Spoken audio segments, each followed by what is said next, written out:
அன்பார்ந்த எங்களுடைய மகம் பூரம் உத்தரம் ஆகிய நட்சத்திரத்தில் பிறந்த சிம்மராசி நேயர்களுக்கு வருகின்ற 14/4/2026 அன்றைய தினம் தமிழ் புத்தாண்டு, அதாவது மங்களகரமான பராபவ வருஷம்னு பேர். இந்த வருஷத்துக்கு மிகச் சிறப்பான வருஷம். பொது பலன்கள் எடுத்துட்டாலே நல்லது தான் போட்டிருக்கான். நன்மைகள் அதிகரிக்கக்கூடிய வருஷம், கேட்டது கிடைக்கக்கூடிய வருஷம். எல்லாருக்கும் எல்லா நன்மைகளும் கிடைக்கும். நமக்கு கிடைக்குமானா நம்ம சிம்மராசி பார்க்கணும்.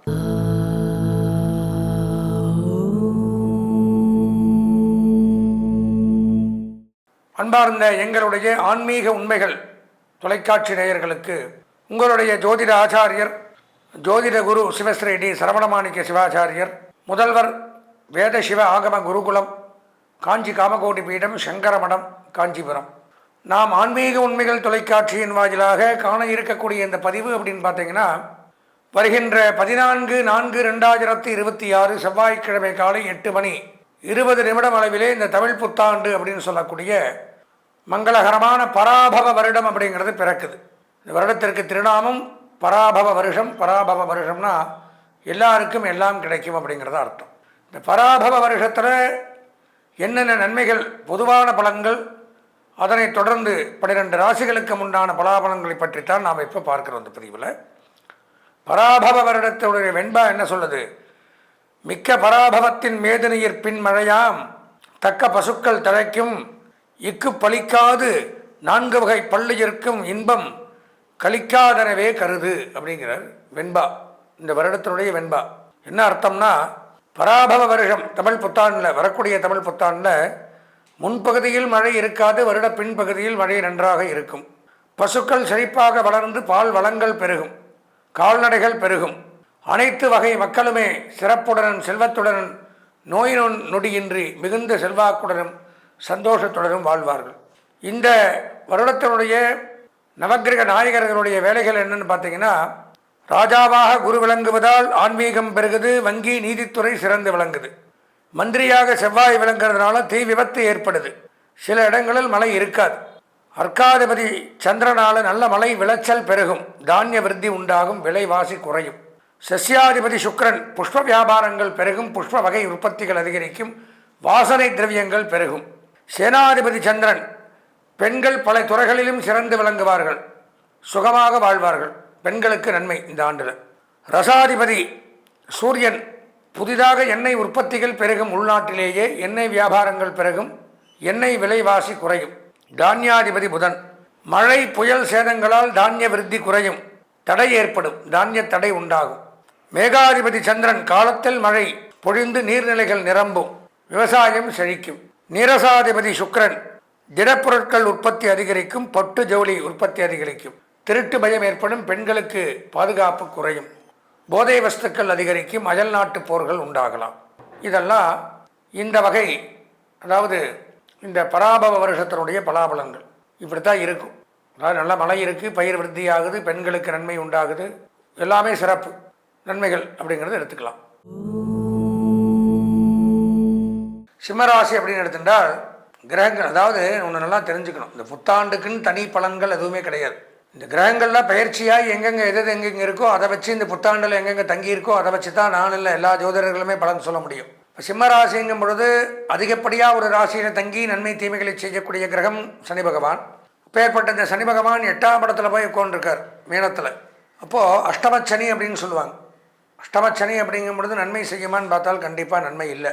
ஜென்மச்சனி, அர்த்தாஷ்டமச்சனி, அஷ்டமச்சனி, கண்டகச்சனி, இப்படி நிறையா இருக்குது. சனி கெடுதல் பண்ணுறது தான் அதிகம், நல்லது பண்ணுறது 3 பேருக்கு தான். 3ஆம் இடம், 6ஆம் இடம், 11ஆம் இடம், இவங்களுக்கு மட்டும்தான் சனி நல்லது பண்ணுவார். அதில் வச்சு செய்கிறது இந்த ஜென்மச்சனி அஷ்டமச்சனி மட்டும்தான். ஜென்மச்சனி மீனராசிக்கு, அஷ்டமச்சனி சிம்மராசி. இவங்க 2 பேருக்கும் கடுமையான உளைச்சல்களை கொடுப்பார். அலைச்சல், துன்பம், துயரம், வேதனைகள், சங்கடங்கள், மன உளைச்சல், பொருளாதார விரயங்கள், திருட்டு பயம், தொலைஞ்சு போகிறது, வியாகூலங்கள், மன வருத்தங்கள், சொல்ல முடியாத துயரங்கள், தேவையில்லாத பிரச்சனைகள், உடல் மனம் ரீதி சார்ந்த பிரச்சனைகள், தூக்கமின்மை, பசியின்மை, சொன்ன நேரத்துக்கு சொன்ன வாக்கை காப்பாற்ற முடியாது, வாகன பழுது, விபத்து, இப்படியெல்லாம். அதாவது உயிர் ஒன்று தான் இருக்கும், அந்த உயிரை வச்சுன்னு அவர் என்ன பாடுபடுத்தணுமோ அது அத்தனையும் படுத்துவார். அந்த மாதிரி அமைப்புகளை கொடுக்குறார். அதே இடத்துல புதன் இருக்கிறதுனால கல்வி கற்கலாம், உயர்கல்வி பறிக்கலாம், உயர்கல்விக்கு இடம் உண்டு. கூட செவ்வாய் இருக்கிறதுனால 8ஆம் இடத்துல செவ்வாய் திருமண பேச்சு கைகூடும், பூமி, மனை, வீடு லாபம், விவசாய நிலங்கள் லாபம், real estate, brokerage, building construction இந்த மாதிரி துறையில் சாதிக்கலாம். கேது பகவானும் 11ஆம் இடம் லாபஸ்தானத்தில் இப்போ இருக்கார். இப்போது ஜூன் 26 வரைக்கும் இருப்பார். ஜூன் 26 பயிற்சியாகி உங்கள் ராசிக்கு 12ஆம் இடம் விரயஸ்தானத்துக்கு வர்றார். குரு 12க்கு வரும்பொழுது நான் சொன்ன மாதிரி சுப விரயங்களை ஏற்படுத்துவார். திருமணம் அது சுப விரயம், வீடு கட்டுறது அது சுப விரயம், ஃபிக்ஸட் பண்ணி வைக்கிறது பணத்தை அது சுப விரயம், தான தர்மங்கள் இதெல்லாம் சுப விரயம். சுப விரயங்களை பண்ணக்கூடிய இடத்துக்கு வருவார். செலவு பண்ணுவோம், ஆனால் நன்மைக்காக இருக்கும். அந்த பணம் தீர்ந்து போகாது, பிற்காலத்தில் உதவும். அந்த மாதிரி அமைப்புகளை கொடுக்குறாரு. கேது பகவான் உங்கள் ராசியிலே இருக்கார். அது நன்மை செய்யாது. உடல்நலக் கோளாறு, நரம்பு கோளாறு, சைனஸ் ப்ராப்ளங்கள் இந்த மாதிரிலாம் ஏற்படுத்துவார். மூளை, வயிறு, கர்ப்பப்பை, மென்சஸ் ப்ராப்ளங்கள், கண் நரம்புகள், பல் இந்த மாதிரி இடத்துல பிரச்சனையை கொடுப்பார். அது போக தேவையில்லாத ஒரு அபவாதம், பழி, பாவத்திற்கு ஆளாகணும். நீதிமன்ற பிரச்சனைகள், சட்ட ரீதியான பிரச்சனைகள் சந்திக்கணும். ஏதோ ஒரு விஷயத்தில் எப்படி வேணாலும் வரும், ஜாக்கிரதையாக இருக்கணும். அதே சமயம் சட்டம், நீதித்துறை, காவல்துறை, இராணுவம், சினிமா, பத்திரிகை, ப்ரெஸ், மீடியா, விளையாட்டுத்துறை அப்படிங்கிறது சிறப்பாக இருக்கும். கவலைப்பட வேண்டாம். ராகு பகவான் அப்படிங்கிறவர் 8ஆம் இடத்துல இருக்கார். அது நன்மையை தருமான்னு பார்த்தா அது கணவன் மனைவிக்குள்ள கருத்து வேறுபாடுகள், பிரச்சனைகள், சண்டை சச்சரவுகள் இதெல்லாம் வரும். நண்பர்கள் விரோதம், நண்பர்களை பிரியறது, நண்பர்களே பகைவராகிறது, நண்பர்களே எதிரியாகிறது, நண்பர்கள் செய்த தவறுக்கு நாம் பிராயச்சித்தம் பண்ணுறது இதெல்லாம் பண்ண வைப்பார். பொதுவாக சிம்மராசின்னு பார்த்தோம்னா ஒரு 50% நன்மைகள் தான் என்னால் சொல்ல முடியும். வணக்கம், நான் உங்கள் சதீஷ் ராவ் பேசுகிறேன். தமிழ் நியூ இயர் April 14, 2026 இது ஒவ்வொரு ராசியினருக்குமே எப்படி இருக்குது அப்படிங்கிறது தான் இந்த பதிவில் நம்ம பார்க்க போகிறோம். இந்த வருஷமுமே ஏகப்பட்ட கிரக பயிற்சிகள் அப்படிங்கிறது நிகழவே போகுது. அது ஆல்ரெடி ஒன்று நிகழ்ந்துருச்சு. மார்ச் மாதமே சனி பயிற்சி அப்படிங்கிறது வாக்கிய பஞ்சாங்கம் படி பரிபூர்ணமாக மாறிடுச்சு அப்படின்னு சொல்லலாம். அதே மாதிரி இப்போ ஜூன் மாதம் குரு பயிற்சி அப்படிங்கிறது வரும். அதன் பிறகு ராகு கேது பயிற்சியும் நிகழப்போகுது. ஆனால் ஒட்டுமொத்தமாக இந்த வருஷம் ஒவ்வொரு ராசியினருக்குமே எந்த மாதிரியான நன்மைகளை தரப்போகுது அப்படிங்கிறத ஒவ்வொரு பதிவுலையுமே 2 ராசியாக ஒரு சீரீஸாக இதை நம்ம எடுத்துகிட்டு போக போகிறோம். அதனால் கவனமாக பாருங்கள்.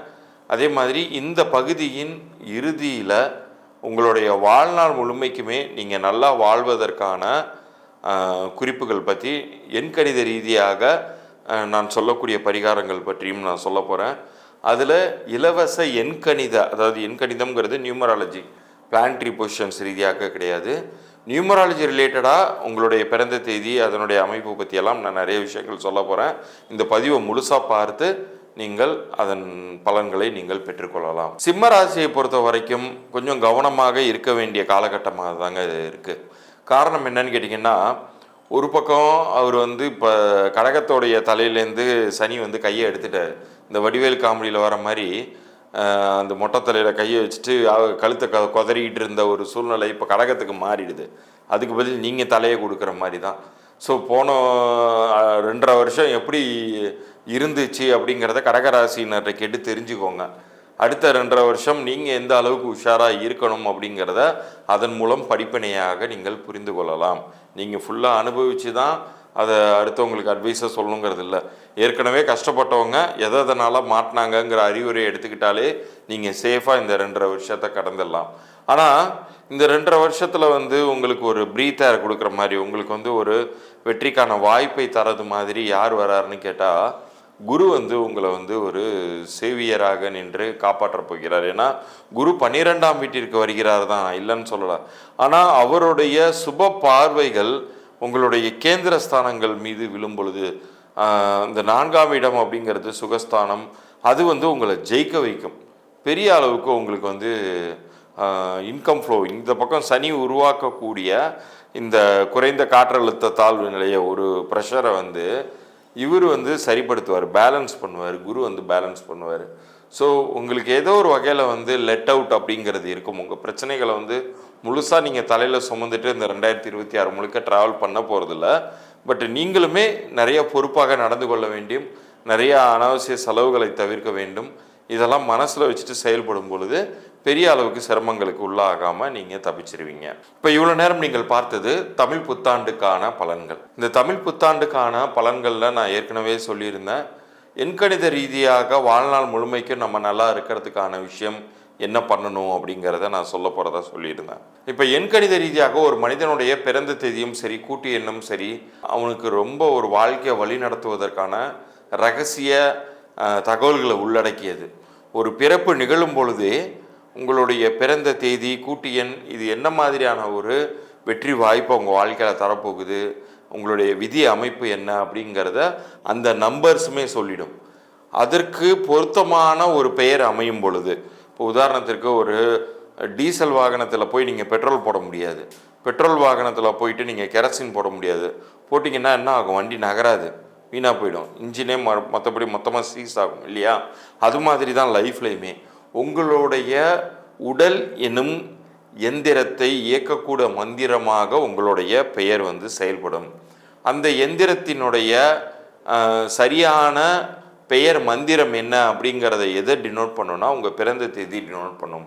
ஸோ தற்போது உங்களுக்கு லைஃப்பில் இந்த பயிற்சியில் அது நடந்துடும் இது நடந்துடும்னு எல்லாம் சொல்கிறாங்க சார், ஆனால் எனக்கு ஒன்றுமே நடக்கலை அப்படின்னு புலம்பிகிட்டு இருக்கீங்களா? இப்போ இந்த பதிவு உங்களுடைய இஷ்ட தெய்வமோ நீங்கள் வணங்கக்கூடிய குலதெய்வத்தினுடைய அருளோட உங்களுக்கு காண கிடைச்சிருக்குன்னு நினச்சிக்கோங்க. இந்த வருஷம் உங்களுடைய லைஃப்பில் வெற்றியை நோக்கி நீங்கள் செல்வதற்கான வாய்ப்பை இறைவன் வழங்கியுள்ளார் அப்படிங்கிறத நினச்சிக்கோங்க. உங்களுடைய பிறந்த தேதி, உங்களுடைய பெயர், இது ரெண்டுத்தையும் கீழே தர்ற வாட்ஸ்அப் எண்ணிற்கு எனக்கு அனுப்பிச்சி விடுங்க. அதே போல் யாராச்சும் வியாபாரம் பண்ணிகிட்டு இருக்கீங்க, வியாபாரம் சரியாக போகலை அப்படின்னு சொன்னீங்கன்னா உங்கள் வியாபார பேரையுமே அனுப்பிச்சி விடுங்க. குழந்தைக்கு ஏதாச்சும் பேர் வச்சுருந்தீங்கன்னா அதையுமே அனுப்பிச்சி விடுங்க. இதில் எது சரியாக இருக்குது சரியாக இல்லை அப்படிங்கிறத நான் முதல்ல ஒரு இலவச பொது பலன்களாக நான் அனுப்புவேன். அப்படி சரியாக இல்லைன்னா என்ன செய்யணுங்கிறத நான் தெளிவாக ஒரு பதிவு அனுப்புவேன். அது இங்கே தேவைப்பட்டால் அந்த கட்டண சேவையை எடுத்துக்கொள்ளலாம். முதல்ல நான் சொல்லக்கூடிய அந்த பொது தகவல்கள் பொருந்தி இருக்கா அப்படிங்கிறத நல்லா காது கொடுத்து அனலைஸ் பண்ணி பாருங்கள். விருப்பப்பட்டால் அந்த ஒரு எண்கணித பரிகாரத்தை நீங்கள் எடுத்துக்கொள்ளும் பொழுது நிச்சயம் சொல்கிறேன், உங்கள் லைஃப்பில் எல்லா காலகட்டத்திலையுமே பயிற்சி காலங்கள் உங்களுக்கு சாதகமாக இருந்தாலும் சரி, பாதகமாக இருந்தாலும் சரி, நீங்கள் லைஃப்பில் நல்லா இருக்கிறதுக்கான ஒரு வெற்றி பாதையை அது உருவாக்கி கொடுத்துவிடும். ஆனால் அது எல்லாருக்கும் அவ்வளோ சீக்கிரம் கிடச்சிடாது. குலதெய்வத்தினுடைய அருள் இருப்பவர்களுக்கு மாத்திரமே அது கிடைக்குது. இது என் அனுபவத்தில் கண்ட உண்மை. நிச்சயம் உங்கள் வாழ்க்கை மாறும் எண்கணித பெயர் அமையும் பொழுது. மீண்டும் அடுத்த சுவாரஸ்யமான ஒரு பதிவில் சந்திப்போம். நன்றி, வணக்கம்.